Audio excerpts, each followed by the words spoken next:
So probably over the past couple of years or so, I've really started to take a keen interest in this idea of visual weight in landscape photography composition. Now it's an element of composition along with balance. I want to mention that as well because I kind of think it goes hand in hand with visual weight. But it's an element of composition that I think is that important that I kind of wanted to make a whole video about it. So that's what we're going to talk about today. Now, to try and put it in one sentence, visual weight refers to the idea that the more a subject within your photograph, within your frame, attracts the viewer's eye, the more visual weight that it holds, the more prominence that it has within your photograph. And I feel like you or me or us as the photographer, we really get to decide how much visual weight certain subjects have within our frame. And for that reason, it's actually a concept that we can get really creative with.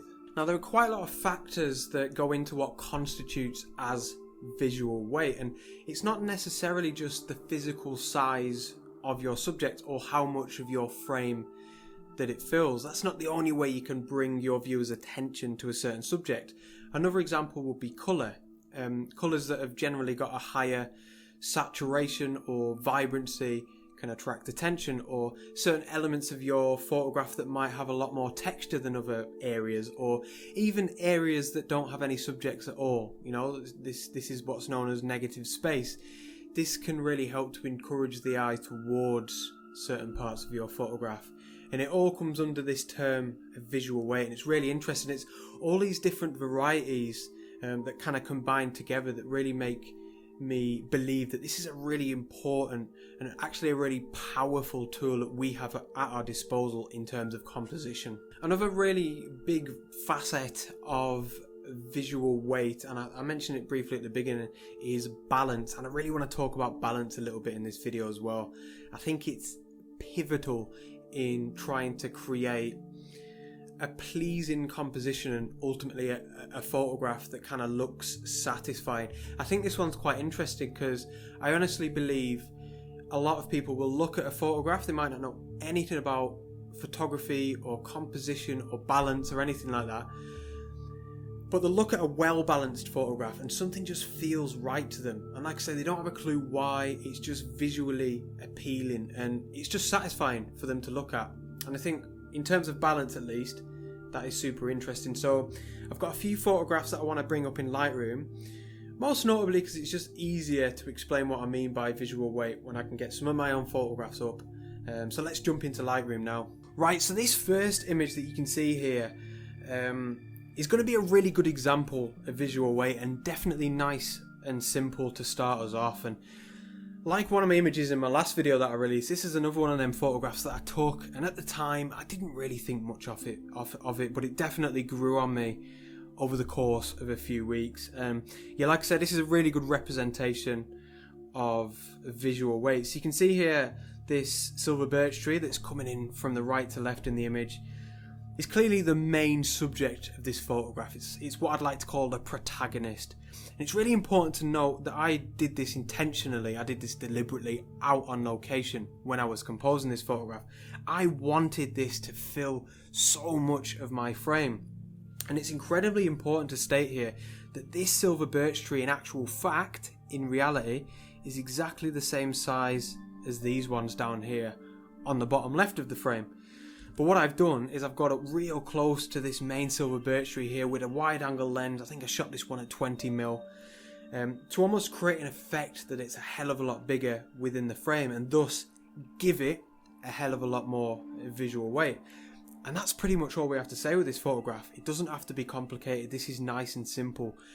Basically, to conclude on this photograph, I just wanted this silver birch tree to appear a lot bigger and to fill up a lot more of my frame. So I did that by physically moving my feet and getting a lot closer to it with a wide angle lens. So that one's a great place to start. So we'll move on to the second photograph here. Now this is an image that I captured in beautiful North Wales in gorgeous woodland. I think it was called Nant Mill Woods, and there's a video for this, and you'll know that on location I was absolutely delighted with this image. This is when I returned back from Germany, and even now I absolutely love it.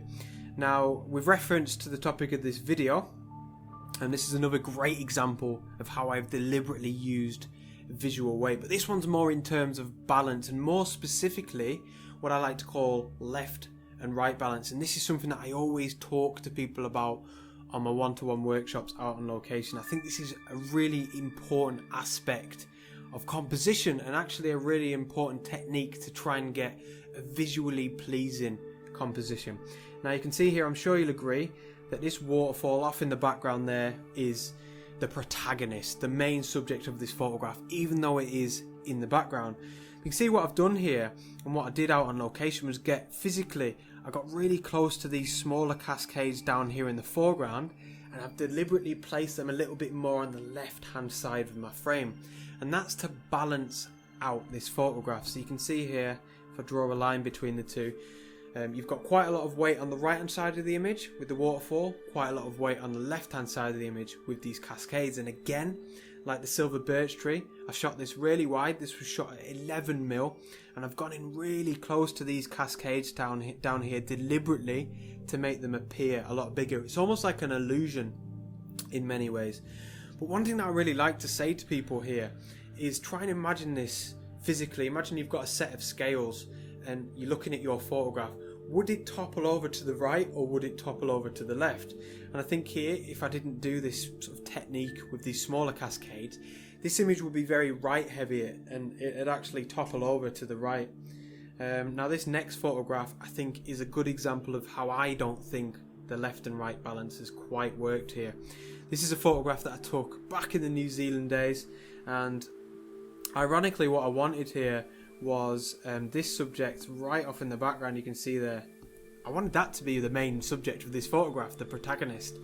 That's a volcano called Rangitoto. This is quite near to Auckland City, and I tried to balance it out with this rock that you can see here, but I just didn't get it quite right. In all fairness, this was a while ago. I didn't have a clue about anything, with regards to visual weight or balance or anything like that. So that's why I got it wrong. And you can see here, this rock on the left hand side, for me it just fills up way too much of the frame. And if we go back to this idea of weighing scales, this image becomes very left heavy, and actually would topple over to the left if we're talking about it, in that concept. So yeah, this is an example of how I don't think it has quite worked. So let's jump to the next photograph. Now this one's quite interesting because here, you'll remember in the introduction I said it's not all about size. It's not all about trying to fill the frame with a subject to try and give it prominence. Here, I've used the sun and the colours that are being emitted from the sun to try and give visual weight on the right hand side of the photograph. And this is obviously contrasting in terms of balance with these cliffs on the left hand side. Now if I was taking this photograph and there wasn't a sunset, this image would be incredibly left heavy. In actual fact, admittedly, I do still feel that this photograph is quite left heavy. If I was to say, just bring up the brush tool there, if I was to say, hypothetically get rid of that cliff there and it was just this cliff contrasting with the sun, I think that would work a lot better. Then you'd have quite a pleasing left-right sort of diagonal balance. But I really hope you can still see what I mean here. The sun is a very powerful subject, and obviously I wouldn't have even taken this photograph if I wasn't photographing the sunset. So the sun, and like I say, all the colours that are coming from this sunset are actually really helping to balance out what's going on the other side of the photograph, but this time in terms of colour and saturation. Now this next image is completely different, and this is all about negative space.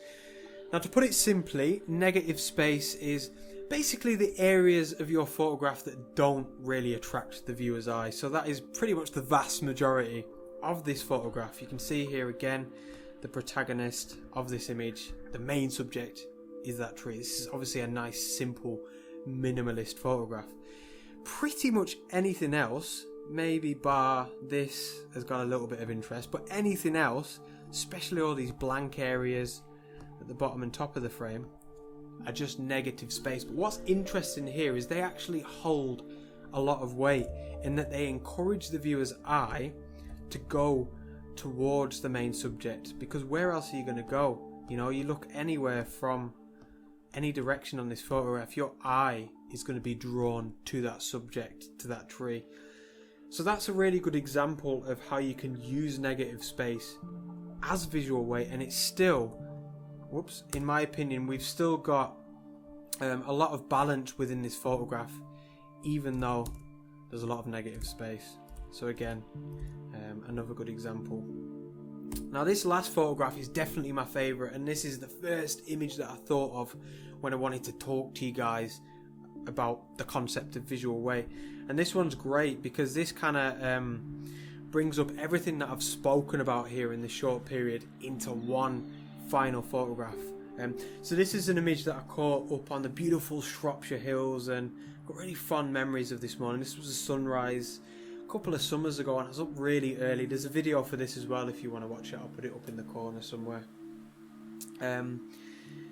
Yeah, really nice memories, and I took this image with my vlogging camera with the Canon G9X. I had to act quickly because the horse was in the right place at the right time, and in terms of visual weight, this is of all importance.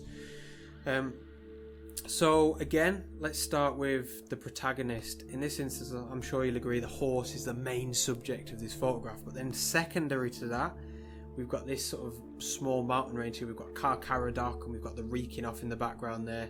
But you can see here, this again creates this beautiful left-right balance between these two subjects. And if I get rid of all this mess, bring up the rule of thirds diagram, you'll see here I've deliberately placed the horse on the bottom left third, but then to contrast that and to balance out the image like this, I've placed the small mountain range on the top right hand third, which creates this beautiful left-right balance that I absolutely love. Now, I did a little bit of Photoshop work, and I wanted to show you this example here. If I'd have captured the photograph here, if the horse was there, for me, it doesn't quite work, and I think this really shows you how I was intentional in how I composed this photograph out on location. I was very deliberate in how close I was to the horse, how big I wanted the horse to be, but more importantly, where I wanted him positioned in terms of the background. So you can see here, I'll go back to this one. He just doesn't work. I'm sure you'll agree on this. The image then becomes very right heavy, and if we go back to that scales idea, it'll topple over to the right. And actually, in many ways, if I just draw a line here, anything, let's say to the left of this red line, all this area here, just becomes redundant. You know, if I'd have took the photograph like that, what would be the point in any of that side of the photograph? It doesn't help to tell the story. It just messes up the balance and the visual weight of this whole photograph. And I'd have probably come into Lightroom and thought, why have I done that? And I'd probably ended up like cropping it, something like that. I'd have got the horse in the middle, and that would have probably saved it. I still think that looks pretty cool. But let's go back to this image here, because there's a couple more elements that I want to show you here, and this is super interesting. So let me just draw a little cross here. This is incidentally going to look a bit like an England flag. But what we're doing here is dividing this photograph into 4 separate elements, and then here and here are areas of positive space. So they've got subjects or elements that are interesting to the viewer, to the viewer's eye, and then these areas are areas of negative space. Oh god, I can't draw an N. Areas of negative space. So you can see here how it now becomes a sort of cross effect, and everything just sort of balances perfectly all the way around the image. So you've got this negative space balancing on the left and right with that, and then left and right you've got this positive space balancing with each other, and everything just works. It ends up becoming a really pleasing composition overall, and if you look at it as a whole, I'm sure you'd agree here, it just feels right. And then if you really wanted to as well, you could say this is an important part of the image, and it's balanced with, you know, the high saturation count at the top right hand side of the image. But yeah, I think the main thing that I really wanted to get across in this video is I suppose the intentional side of it. I've been very deliberate, like I said before, in creating this balance in composition. So that's what I'd say to you guys. Next time you go out into the landscape and you're thinking about composition, add this to your list. I know there's loads to think about in terms of composition already, but really think about balance. You know, use the rule of thirds and like this, and think how you're balancing the left and right hand side of the image, or the left and right hand thirds, and it can really help to give your photographs this beautiful, pleasing visual flow almost, and yeah, it will just make them feel a lot more balanced. And yeah, that's it really. I really hope you guys have enjoyed this video. I hope you've got a lot of value from it, and I hope that it's given some of you guys out there a new concept in terms of composition to look at. Yet another compositional concept to think about when you're out on location. But yeah, thank you guys so much for watching. Much appreciated. Cheers for tuning in, and I'll see you on the next one. Out.